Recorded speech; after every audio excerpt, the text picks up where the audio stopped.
क्या आपको भी बहुत ज़्यादा ओवर थिंकिंग होती है? तो आप बिल्कुल सही वीडियो पे आए हो और आप उस ओवर थिंकिंग को फिक्स करना चाहते हो। तो इस वीडियो में मैं आपको कुछ ऐसी चीज़ें बताऊँगा जिससे कि आप अपनी ओवर थिंकिंग को बिल्कुल ठीक कर सकते हो। बिल्कुल प्रैक्टिकल बातें बताऊँगा और एक नज़रिया दूँगा आपको सोचने का, जिसकी मदद से अगर आप उस नज़रिए से आप इस चीज़ को सोचोगे तो आपको एक नज़रिया मिलेगा सोचने का, और कुछ ऐसी बातें बताऊँगा जिससे आप अपनी ओवर थिंकिंग को फिक्स कर पाओगे। तो बिना टाइम वेस्ट करे वीडियो में आगे बढ़ते हैं। शुरू करते हैं कुछ पॉइंट से, और जो पहला पॉइंट होगा वो पहला पॉइंट यही होगा जो आपकी ओवर थिंकिंग की कॉज है। बिल्कुल जड़ से ओवर थिंकिंग को खत्म करने का तरीका बताऊंगा, क्योंकि जब तक आप इस चीज़ को जड़ से खत्म नहीं करोगे और सिर्फ ऊपर ऊपर से एक्ट करोगे तो ये ओवर थिंकिंग नहीं जाने वाली। तो शुरू करते हैं पहले पॉइंट से, जो कि आपकी ओवर थिंकिंग की कॉज भी है। आप ओवर थिंकिंग करते हो क्योंकि आप खाली हो। जी हाँ, आपने सही सुना।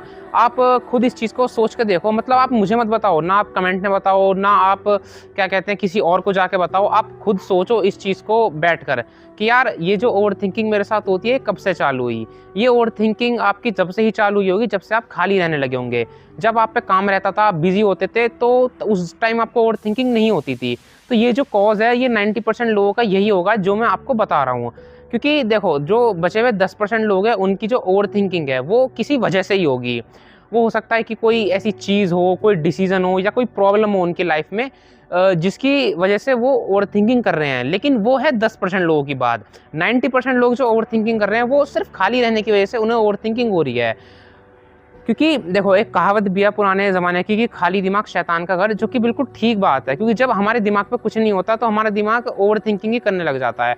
और काफ़ी सारे लोगों को लगता है थिंकिंग प्रोडक्टिव है। यस, थिंकिंग प्रोडक्टिव है, लेकिन वो जो थिंकिंग प्रोडक्टिव है वो आपका तभी तक है जब तक आप एक लिमिटेड टाइम तक आप उस चीज़ को लेके ओवर थिंकिंग कर रहे हो।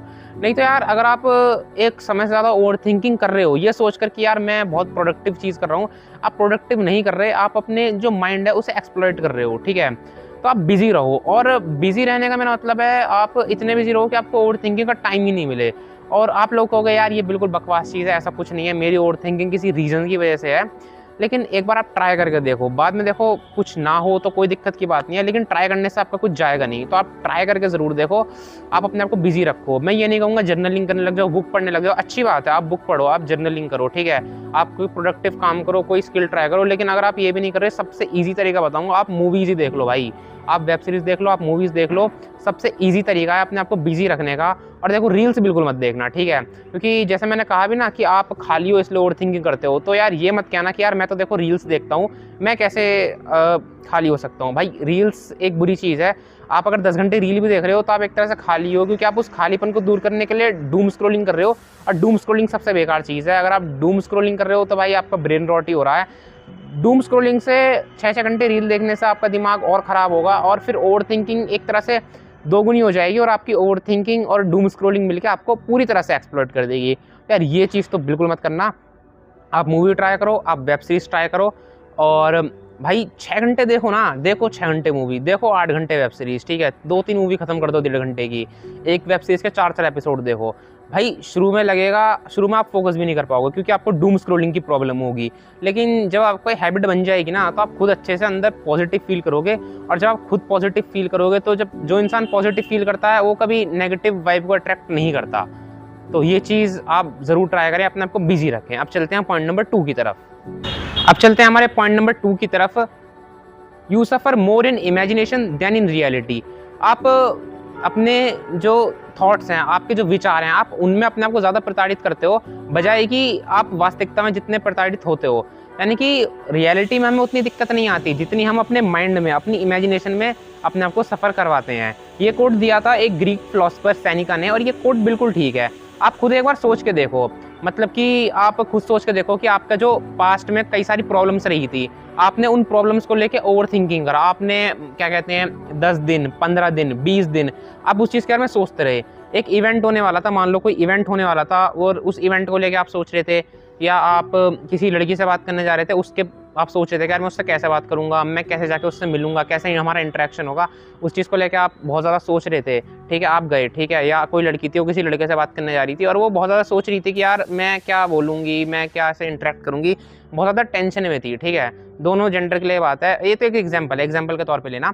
तो आप भाई बात करने गए, तो बात हुई आपकी आधा घंटा, 1 घंटा, 2 घंटा, उस 2 घंटे के लिए आपने 10 दिन तक अपने आप को सफ़र करवाया या 1 हफ्ते तक आपने सफ़र करवाया, और फिर आप खुद अब बैठ के सोचो कि जब आप बात करने गए थे तो आपने जितना सोचा था, आप जितना डरे हुए थे, क्या आप उस एक्ट के दौरान भी डरे हुए थे? क्या जब आपने वो चीज़ परफॉर्म करी आप तब भी डरे हुए थे? या कोई एग्ज़ाम था, आपका 3 घंटे का एग्ज़ाम था, आप 3 घंटे के एग्ज़ाम से पहले 15 दिन पहले डर रहे थे, 3 घंटे का एग्ज़ाम था, जब एग्ज़ाम हुआ तब आपने नोटिस करा, तब तो मैं इतना डरा हुआ ही नहीं था, या उस एग्ज़ाम के बाद भी मुझे बिल्कुल फ़र्क नहीं पड़ रहा था, लेकिन आप सोचने में अपने दिमाग को परेशान कर रहे थे, क्योंकि यार दिमाग बहुत बेकार चीज़ है, वो अपने आप को परेशान करता है, वो आपको भी परेशान करता है दिमाग, क्योंकि उसे सोचने की आदत है, और हम दिमाग में ही अपने आप को, दिमाग में हम अलग-अलग सिनेरियो सोच लेते हैं कि ये हो जाएगा, वो हो जाएगा, जबकि आधी चीज़ें तो पहली बात होती नहीं है, होती भी हैं तो उनसे कुछ इतना फ़र्क पड़ता नहीं है, दिमाग को ही लगता है ऐसा हो गया तो क्या होगा, फ़र्क नहीं पड़ता भाई। या कोई प्रैक्टिकल एग्जाम देने जा रहे थे आप, आपने सोचा यार वहाँ मैं कैसे करूँगा, लेकिन जब वो चीज़ होती है ना तो आप कुछ ना कुछ कर ही लेते हो भाई, कुछ ना कुछ हमारा जो बॉडी, हमारा जो माइंड है वो कुछ ना कुछ कर ही लेता है उस परिस्थिति से निपटने के लिए। तो 3 घंटे की चीज़ के लिए 15 दिन तक आप अपने आप को परेशान कर रहे हो सोच के, तो यार आप अपने आप को ही दिक्कत दे रहे हो और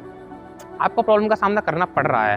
तो असलियत में ऐसा होता है नहीं, आप जितना ज़्यादा मन में सोचते हो मेरे साथ ये हो जाएगा, वो हो जाएगा, ज़्यादातर ऐसा नहीं होता, और आप डील कर ही लेते हो सिचुएशन से। हमें लगता ही है, आप खुद नोटिस करके देखो, आपने इतनी सारी प्रॉब्लम्स पार करी, आप सोचे थे प्रॉब्लम में ये हो जाएगा, वो हो जाएगा, हुआ कुछ नहीं था, आपने डील कर ही लिया था। तो इस कोट को गांठ बांध लो, you suffer more in imagination than in reality.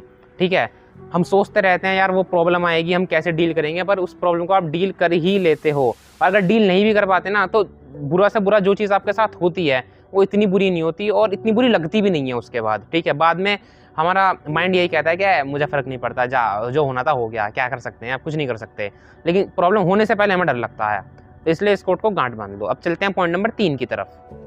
Point number 3 है स्टॉप थिंकिंग स्टार्ट एक्टिंग, यानी कि यार सोचना बंद करो और एक्ट करना चालू करो, क्योंकि यार सोचने से कुछ नहीं होगा। हमें लगता है कि हम प्रॉब्लम को सॉल्व कर रहे हैं उस चीज़ के बारे में सोच के, पर हम कुछ सोच नहीं रहे, हम सिर्फ ओवरथिंक कर रहे हैं। ठीक है, आपके सामने प्रॉब्लम आई, आपने सोचा क्या करना चाहिए, आपने 4 घंटे सोच लिया, 10 घंटे सोच लिया, 2 दिन सोच लिया, 4 दिन सोच लिया, उसके बाद सोचने का क्या मतलब बनता है? अगर उससे ज़्यादा आप सोच रहे हो तो 2 रीज़न है, या तो वो प्रॉब्लम सॉल्व हो ही नहीं सकती, या फिर आप इस चीज़ में कन्फ्यूज़ हो कि यार क्या कहते हैं, मैं ये करूं या ये करूं। तो 4-5 दिन आप सोच चुके हो या 10 घंटे आप सोच चुके हो किसी प्रॉब्लम के बारे में, तो उससे ज़्यादा सोचने का सेंस बनता नहीं है। कोई भी एक ऑप्शन चुनो और एक्ट करो। ठीक है, आपको लगता है मैं कुछ गलत कर दूंगा, पर पता है दिक्कत आपको तब नहीं होगी जब आप कुछ गलत कर दोगे, दिक्कत आपको तब होगी या तो आप रिग्रेट में रहोगे कि यार मैंने कुछ करा क्यों नहीं, या फिर आप बस यही सोचते रहोगे मैं कुछ कर क्यों नहीं रहा। वही चीज़ आपको परेशान कर रही है। एक्शन लेने के बाद जब रिजल्ट आएगा ना, उस रिजल्ट से आपको कभी दिक्कत नहीं होगी, वो रिग्रेट या फिर वो एक बेचैनी कि मैं कुछ कर क्यों नहीं रहा, वो आपको ज़्यादा परेशान कर रही है। तो सोचना बंद करो, एक्ट करो, और एक्ट नहीं कर सकते तो एक्सेप्ट कर लो उस चीज़ को, लेकिन ओवर थिंकिंग मत करो। एक लिमिट से ज़्यादा थॉट्स आ रही हैं, रिस्पॉन्स करना ही बंद कर दो। जब भी माइंड में थॉट आ रही है मैं रिस्पॉन्ड ही नहीं करूँगा, आपको आपका एक मन ये कहेगा कि नहीं यार मुझे रिस्पॉन्ड करना चाहिए, नहीं तो मैं भाग रहा हूँ। आप भाग नहीं रहे, आप बिल्कुल ठीक कर रहे हो। एक लिमिट तक ही सोचना होता है एक चीज़ के बारे में, उससे ज़्यादा अगर आप उस चीज़ के बारे में सोच रहे हो कोई मतलब नहीं बनता, उस चीज़ को छोड़ दो और आगे बढ़ो और अपने आप को किसी और चीज़ में बिजी करो। और जो हमारा चौथा और फाइनल पॉइंट है, ये एक तरह से एक नज़रिया है प्रॉब्लम को देखने का। या तो प्रॉब्लम सिर्फ 2 तरह की होती हैं, या तो प्रॉब्लम आपकी कंट्रोलेबल होगी, दूसरा कंट्रोलेबल नहीं होगी। कंट्रोलेबल नहीं होगी तो एक्सेप्ट करो, और कोई चीज़ होती नहीं है। आपका माइंड कहेगा नहीं यार एक्सेप्ट नहीं कर रहा, मैं तो ये प्रॉब्लम में ये कर दूंगा, वो कर दूंगा। अगर वो करना होता तो आप कर देते, ठीक है, और अगर नहीं कर रहे तो कर दो, ठीक है। तो 2 ही चीज़ है प्रॉब्लम की, या तो कंट्रोलेबल होगी या फिर नहीं होगी, एक्सेप्ट कर लो। कंट्रोलेबल होगी तो वही पहले वाला पॉइंट, एक्ट करो, थिंकिंग से कुछ नहीं होगा। दूसरा पॉइंट कंट्रोलेबल नहीं है तो एक्सेप्ट करो। फॉर एग्जांपल कॉलेज, आपको मन पसंदीदा कॉलेज नहीं मिला, ठीक है, तो आप उस बारे में आप कुछ कर नहीं सकते, तो उस चीज़ पे एक्सेप्ट करो, कॉलेज लाइफ एंजॉय करो। लेकिन आपका माइंड कहेगा नहीं यार कॉलेज चेंज कर लेता हूँ, तो ठीक है कर लो चेंज भाई।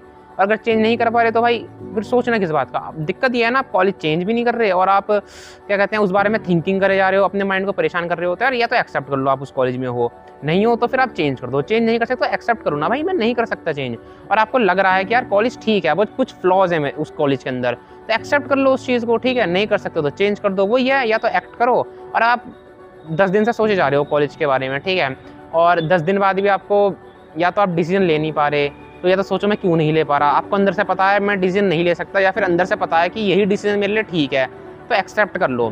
कई बार चीज़ें हमें ठीक नहीं मिलती, लेकिन हमें पता है कि हमें यही मिल सकता था और कुछ मिल नहीं सकता था, तो उस चीज़ को एक्सेप्ट कर लो, वही आपके लिए बेस्ट है। तो नज़रिया मैंने आपको दिया, या तो 2 ही चीज़ें होंगी, कंट्रोलेबल, नॉन कंट्रोलेबल। तो इस चीज़ से प्रॉब्लम्स को देखना चालू करो। तो यार बस यही 4 पॉइंट्स थे। वीडियो कैसी लगी कमेंट में ज़रूर बताना।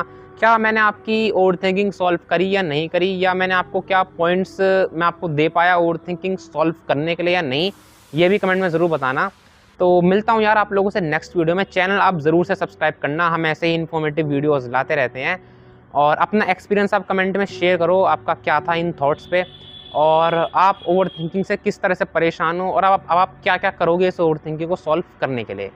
तो कमेंट करो अपने थॉट्स। मिलता हूँ आप लोगों से नेक्स्ट वीडियो में। बहुत बहुत शुक्रिया वीडियो देखने के लिए। Thank you guys.